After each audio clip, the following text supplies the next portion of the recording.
Many Canadians are feeling anxious about the drastically changing world. Underneath the polished tiaras and televised smiles, a terrifying truth has begun to surface, one so dark it forced King Charles to his knees in tears. A royal insider has leaked a shocking confession. Queen Camilla once locked Princess Catherine in the palace basement.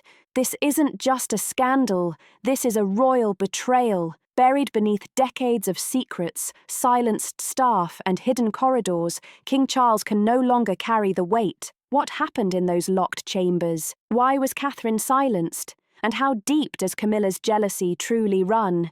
Stay with us, because once you hear this, you'll never see the monarchy the same way again. The secret that shook the crown began with an envelope. Not a grand proclamation, not a press release, but a plain, beige envelope with no royal seal, no return address, and no warning. It landed quietly on the desk of a well-known investigative reporter in London. Inside were photographs, a torn page from a private palace document, a security log, and a letter written in a hurried hand, almost trembling with urgency, that declared what few dared to imagine. She locked her there in the dark. I couldn't help her. The king knows the signature at the bottom was redacted, yet the sender identified themselves as someone who had once served in Clarence's house. And suddenly the silence surrounding one of the strangest episodes in recent royal history cracked open like a fault line in early spring, years before the public was told Princess Catherine was recovering from an unnamed medical concern. Palace watchers immediately sensed something was wrong. Catherine had vanished from the public eye for over 10 days. At first, there was little suspicion. Royal absences are often explained as private time, but something felt different. The usual smiles from palace staff seemed forced, stiff, almost rehearsed. There were no new photographs. Official channels offered no updates. Even Prince William appeared unusually tense during solo engagements, dodging questions about his wife with awkward pauses and vague reassurances. Meanwhile, the Queen Consort, Camilla, appeared in public more frequently, smiling wider than usual, commanding attention with an intensity that felt oddly timed behind closed doors, as if aware of eyes watching that should never have seen the truth. Whispers grew louder. A junior staffer allegedly saw extra locks being fitted onto one of the West Wing cellar doors. Another reportedly heard weeping at night, muffled and echoing from beneath the floorboards. None of it could be verified. Until now. Someone from the inside finally spoke out, and what they claimed was not just emotional manipulation or private tension, it was physical confinement. The letter accused Queen Camilla of locking Princess Catherine in a disused cellar room for 3 nights, not for political reasons, not even for safety, but out of jealousy and rage. The source wrote that Catherine had unknowingly triggered Camilla's fury by being praised. In a private meeting with Commonwealth representatives, Queen Camilla allegedly felt threatened. She felt invisible, and in her alleged moment of fury, she acted. When King Charles finally learned the truth, the letter claimed he wept uncontrollably. At first, he did not believe it, but when he saw the security log, when he read the guard statement, he fell to the floor. He said he had failed as a husband, failed. As a king, the monarchy was built on dignity, tradition, and order, but now it faced something far darker, something centuries of history could not contain. It could unravel everything. This was no longer about headlines. It was about betrayal, raw power, and a woman locked in the basement of Britain's most sacred institution.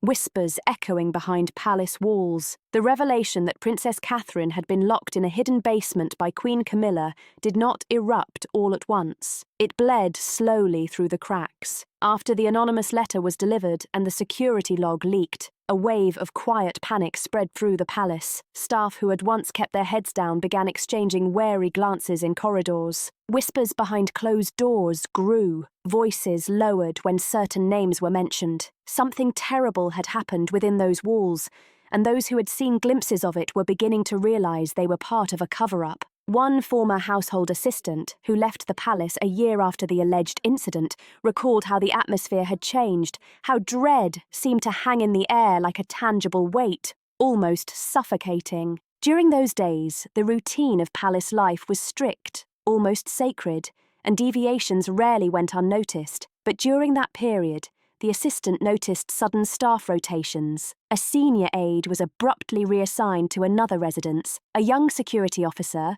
often seen near the West Wing, disappeared without explanation. The silence was deafening. It was as though the walls themselves had been ordered to forget what they had seen. The West Wing of Clarence House had always held a certain mystery. It was less visited, rarely spoken of, and many staff members claimed it gave them chills. Some believed it was simply an old part of the structure with a complicated past. Others suspected it had been used for private royal archives or secret storage. But one retired guard remembers the night when Queen Camilla herself ordered a wing of the house sealed off. After midnight, she arrived alone. Her personal car was unaccompanied by her usual security detail. She stayed for 2 hours. When she left, she said nothing, but he noticed her wiping her hands with a white handkerchief as she stepped into her car. It had a faint mark on it, something red. Could it have been wine?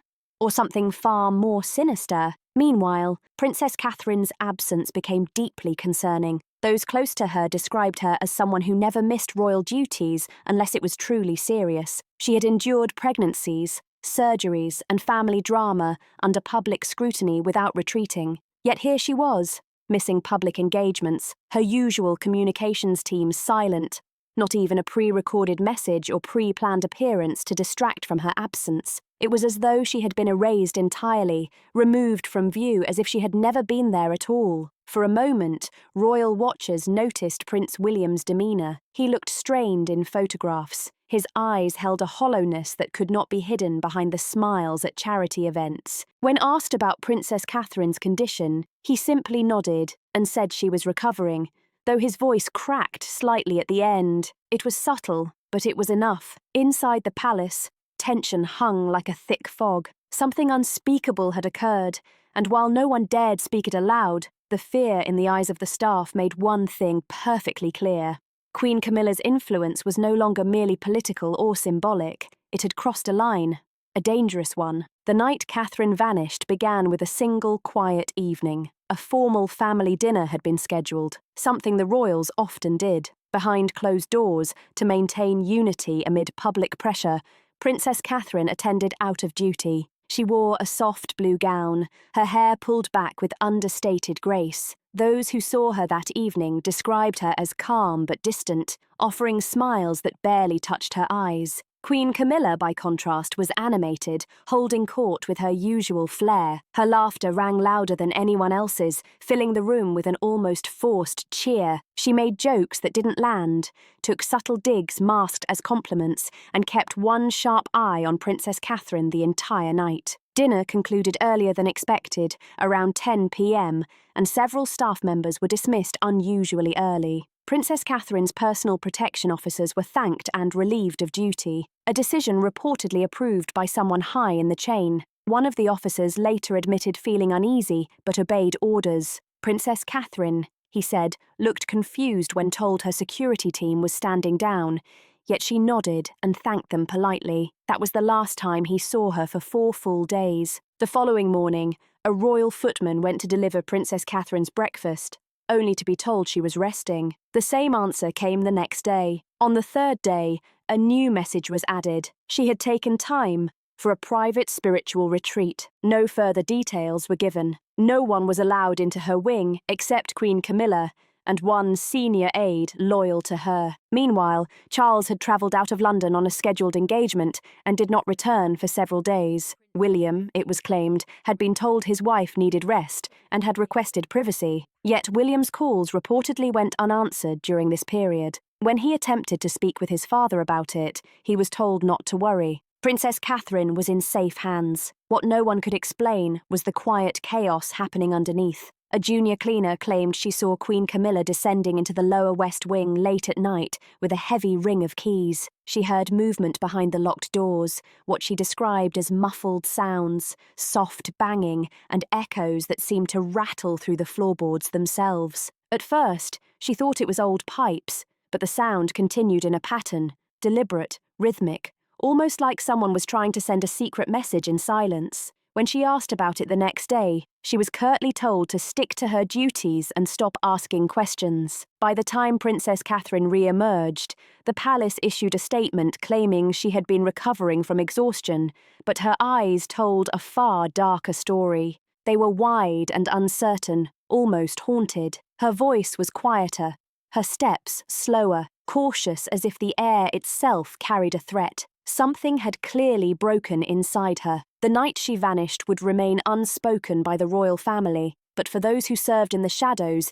it was the night the palace itself had become a prison. Inside the hidden chambers, the west wing of Clarence House had long held its own unsolved mysteries, whispered about but rarely confronted. After Princess Catherine's sudden disappearance and haunting return, curiosity about what truly existed beneath those stone walls grew louder among the staff. Beneath polished floors and grand staircases, past rarely used service corridors, and behind a thick, nondescript wooden door lay a hidden chamber, sealed off from public knowledge and left untouched for years. On paper, it was listed as an old wine cellar, but blueprints uncovered years later by a historical society revealed something strange. The cellar had been renovated in the last decade, not by official restoration teams, but by private contractors brought in under an alias. No one could definitively explain the purpose of these renovations. No photographs were released. The file simply stated the area was restricted for royal privacy. Yet those who worked closest to that wing knew it by another name, the Cold Room. It was in this room, according to whispered testimony from a former night guard, that Princess Catherine was allegedly kept. The guard claimed he saw Queen Camilla personally lock the door one night, her gloved hand gripping a brass key tightly. He described how she gave no explanation, only a brief, chilling command to avoid the west side for the next few days. The guard obeyed, but he could not forget what he heard. A faint voice called out. Not loudly, not in panic, but steadily, as if the person inside knew that panic would only bring more silence. He confessed standing outside the locked door for hours during his shifts, torn between loyalty to the crown and the growing weight of his own guilt. The room itself, as described by the guard, was small and windowless. The air was damp and cold, insulated by layers of old stone. A single light bulb hung from the ceiling, flickering with age and casting ominous shadows. A narrow cot rested in one corner, beside it a chair, as if someone had been forced to sit and wait. There was no ventilation except a small grate near the floor. No way to see in, no way to see out. If Catherine had indeed been held there, it would have been an unbearable place for anyone, let alone a princess accustomed to sunlight, comfort, and security. After Catherine returned to public life, there were brief attempts to renovate the West Wing. Some believed it was to erase evidence, others thought it was part of Queen Camilla's growing effort to assert control over the palace. What remains chilling is that no formal investigation was ever launched. The chamber was sealed, contractors were paid, and the incident was buried beneath a mountain of official silence. Yet for those who walked past that door during those missing days, the memory never faded. They remembered the strange noises, Catherine's altered demeanour, and the quiet terror that something truly cruel had occurred in the palace basement. While the world outside remained blind, the Queen's jealous rage simmered. As the hidden chamber's door was quietly sealed and the palace returned to its carefully choreographed routine, those closest to the royal household began to speak more freely behind closed doors. The silence had lifted slightly, just enough for the truth to bleed through. The growing whispers all pointed to a root cause that had been brewing for years beneath the surface of royal formality. Camilla's jealousy, not over titles or public events, but over something far more threatening: public affection, the adoration of the people for Catherine, the way she was seen as the new heart of the monarchy. It was something Camilla could never fully possess, and it burned inside her from the moment Catherine joined the royal family. Comparisons to Diana began immediately. The media framed Catherine as the graceful heir to Diana's legacy, a woman who won hearts effortlessly. Camilla, who had spent decades attempting to repair her image after the scandal of Charles and Diana's marriage, could see her influence slipping. No matter how many charities she supported, no matter how many events she attended, she remained in Diana's shadow. And now Catherine stood tall in that same light. Camilla noticed the cheers echoing louder for Catherine. She saw foreign dignitaries linger longer, watch her with admiration. When speaking to Catherine, she noticed how William and Catherine seemed genuinely in love, their bond echoing what Diana once longed for. All of this built over time like a quiet storm pressing against the walls of her control. The tipping point came after a private meeting with Commonwealth ambassadors. Princess Catherine had impressed them all, delivering a short, heartfelt speech on unity and cultural respect. Several ambassadors praised her privately to Charles, noting her potential as a future queen. Camilla was not present at the meeting, but she heard every word. And according to a former palace advisor, that was the night something inside her snapped. It was not just resentment, it was humiliation. Camilla feared becoming irrelevant. She feared history would forget her. Worse, she feared Charles was beginning to see in Catherine what he had lost in Diana, the warmth, the softness, the natural compassion that made people trust them instantly. That night, Camilla allegedly visited Catherine's quarters under the guise of a private conversation. The details remain unclear, but by morning, Catherine had vanished. Her phone was off, her team dismissed. Camilla had taken control of the narrative, telling a few select aides that Catherine needed solitude and had gone to a retreat. Only a handful knew the truth: the guard who saw Camilla descend, the maid who heard muffled sounds, and the aide who resigned in silence. Camilla never addressed them. She continued her duties as if nothing had changed, but those who knew her saw the shift. Her smiles grew colder, her words sharper. Beneath the diamonds and titles, a rage lived that could no longer be hidden. King Charles would later break down. The rage that simmered beneath Camilla's surface was only one side of the story. The other unfolded quietly in the heart of Charles himself. In the days following Catherine's disappearance, he had trusted the explanations given to him. He was told Catherine needed rest, solitude, and recovery. Camilla assured him everything was under control. She spoke gently, even sympathetically, framing it as a necessary break. Charles believed her. He had always relied on Camilla's strength to help him navigate the burdens of royal life, but this time, that trust would shatter completely. Charles was away from London at the time, attending meetings in Scotland. From the outside, he appeared composed, smiling during engagements, shaking hands with community leaders. But when he returned to Clarence House and saw Catherine for the first time since her sudden absence, something in him collapsed. The moment was private. A senior valet later described the look on Charles's face. Not confusion, but devastation. Catherine stood quietly by the window. She turned to him, said nothing, and walked past without a word. Her eyes were distant, her movements careful, almost rehearsed, as though she had practiced returning to life without revealing what she endured. That silence spoke louder than anything she could have said. Later that night, Charles found himself alone in his study. The truth came to him. A letter had been left on his desk by a staff member who could no longer carry the secret. It was unsigned, written in trembling handwriting, detailing everything that had occurred in the days he had been away. It spoke of a locked door, muffled cries, the unauthorized dismissal of Catherine's security, and the use of the old wine cellar for something far more sinister. The letter ended with 7 words that would break him completely. You trusted her, but she caged Catherine. The valet who brought tea that night found the king in tears. He was on the floor, clutching the letter to his chest. His voice cracked as he whispered, "What have I done?" He did not speak again for hours. He cancelled appearances the next day. For the first time in decades, Charles refused to enter the royal chapel for morning prayer. He sat alone in his private quarters, refusing meals and counsel.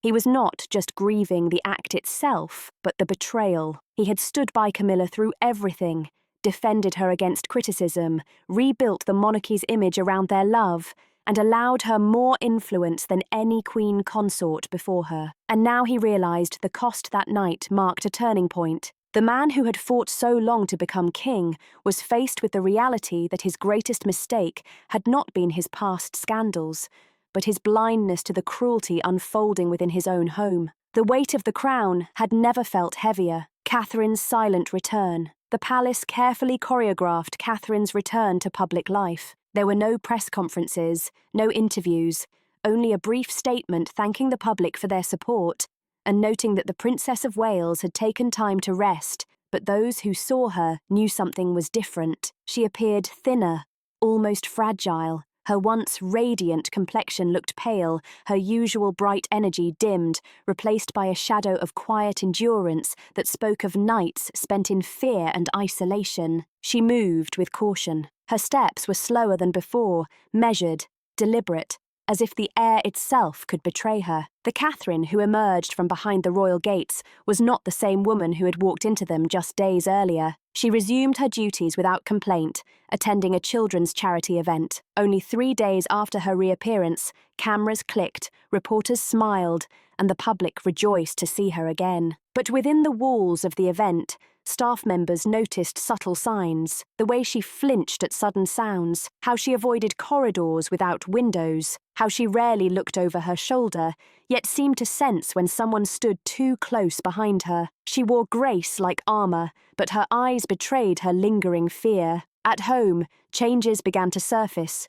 Quietly but unmistakably, Catherine insisted on keeping her personal staff close at all times. Even during informal moments, she no longer entered certain wings of Clarence House without her assistant present. A former palace maid revealed that Catherine began locking her bedroom door at night, a quiet habit she had never adopted before. She also requested a complete overhaul of her daily routine, shifting her personal quarters and avoiding the West Wing entirely. No explanation was given, but those who knew the layout understood exactly what she was avoiding. Her relationship with Camilla shifted dramatically. Where there had once been public displays of warmth, there was now polite avoidance. They no longer appeared side by side unless absolutely necessary. When they did, Catherine kept her gaze forward and her words minimal. Camilla, unfazed, continued her appearances with practiced smiles, speaking of unity and tradition, as though nothing had happened, but beneath the surface, the air between them was cold and taut with unspoken tension. William remained protective. He did not speak publicly about Catherine's absence, but he was seen holding her hand more often, staying by her side during engagements, watching her closely when cameras were not present. Insiders said he had confronted Charles, demanding answers, but was met with sorrow and silence. Charles was not ready to speak, not yet. Behind the scenes, Catherine began documenting her experience in a private journal. It was her way of processing what had been done to her. No accusations, no blame, just the unvarnished truth. She had lived through something no one else could understand, and while she had returned to public life, part of her remained in that cold chamber. She would never speak of it out loud, but she would never forget. Her silence was not a weakness. It was survival. And in that silence, she rebuilt her strength one day at a time. The butler who had witnessed everything, while Princess Catherine remained silent in public and found quiet strength and privacy, was one man who could no longer keep the truth buried. He had been a fixture in the palace for over 3 decades, a royal butler who had served Diana and Charles and later observed the quiet rise of Princess Catherine within the family. He had always been discreet, trained to blend into the background, but something about what he saw in Catherine after her return unsettled him deeply. The bruises were not physical, they were in her silence, in the way she barely met anyone's eyes, in the way her shoulders remained tense. Even when she smiled, it reminded him of someone else, someone long gone. It reminded him of Diana. This butler had been on duty the night Catherine vanished. He was one of the few permitted access to the West Wing and often managed late-night preparations. When the house was expected to be quiet, that night had not been quiet. He had seen Camilla herself walk past his post just after midnight. She carried a ring of keys and said nothing. He had assumed she was headed to retrieve a private item or wine from the cellar, but then he noticed the security team had been dismissed. That detail stuck with him. It was against protocol for a senior royal to move alone through the residence without a personal aid or protection, yet no one questioned her. Over the following days, he delivered trays to Camilla's quarters and was told Catherine was away at a retreat, but he noticed something strange. A breakfast tray had been delivered to the cellar door early one morning. The kitchen staff said it was Camilla's request: eggs, tea, and toast with no butter, Catherine's usual morning routine, and yet no one had seen her leave. No one had heard from her. He paused outside the cellar door, listening. He heard movement, not a cry, not a scream, but a soft shuffle, like someone pacing in a confined space. He wanted to act, but he also knew the rules. Breaking royal protocol could mean the end of everything he had witnessed. Staff who spoke out had seen careers destroyed, reputations ruined. But after seeing Catherine return with the same empty eyes Diana once carried in her final years, he decided he could no longer remain silent. Months later, after retiring quietly, he sat down with a trusted journalist. The meeting was arranged in secret. He wore a coat with the collar pulled up and a cap shadowing his face. He did not name names outright, but described the keys, the tray, the footsteps, the fear. He said one sentence that chilled the room. "I saw her go down there, and I saw who locked the door behind her." His testimony would soon become the missing puzzle piece that forced the palace to confront what they had long tried to conceal, the secret confession letter. The butler's quiet testimony had already begun to raise alarms among those who had tried to suppress the truth, but what followed next was impossible to ignore. It came in the form of a handwritten letter, never meant to reach the public, a private confession from King Charles, written in the days after Catherine's return, tucked inside a locked drawer. In his personal study, the letter had been intended for Catherine alone, but as the walls of secrecy started to crumble, the letter somehow found its way into the hands of someone who refused to let it stay hidden. The handwriting was unmistakable, a mix of elegant strokes and rushed words, betraying a man caught in grief and guilt. It began with an apology. Charles wrote of how he had failed to see what was unfolding in his own home, how he had placed blind trust in the one person he had defended his entire life. He admitted that when he saw Catherine again after her disappearance, he could barely breathe. She looked through him, as if deciding whether he was a protector or part of the betrayal. In that moment, he knew the truth. Something unforgivable had been done. The letter spoke not only of guilt, but of fear. Charles admitted he had seen signs in Camilla for years: possessiveness, subtle jealousy, dismissals, mocking comments behind closed doors. He recalled warnings she had given. Don't let another Diana rise in the palace. He had brushed them off as frustration, told himself it was public pressure, but now he realized it was a warning, and he had ignored it. The most haunting part described the night he found the truth. A staff member had left the evidence on his desk. Key logs, surveillance blind spots, unsent messages from Catherine's team. It was all there, pieced together in quiet defiance. When he read through the details, he fell to the floor, sobbing into the carpet, unable to comprehend how a house meant to represent duty and dignity had become a place of silence and control. He ended the letter with a simple plea: "I failed you. I cannot undo what was done, but I see you now, and I will never let it happen again." The letter was never meant to be seen, but once it surfaced, it ignited a storm.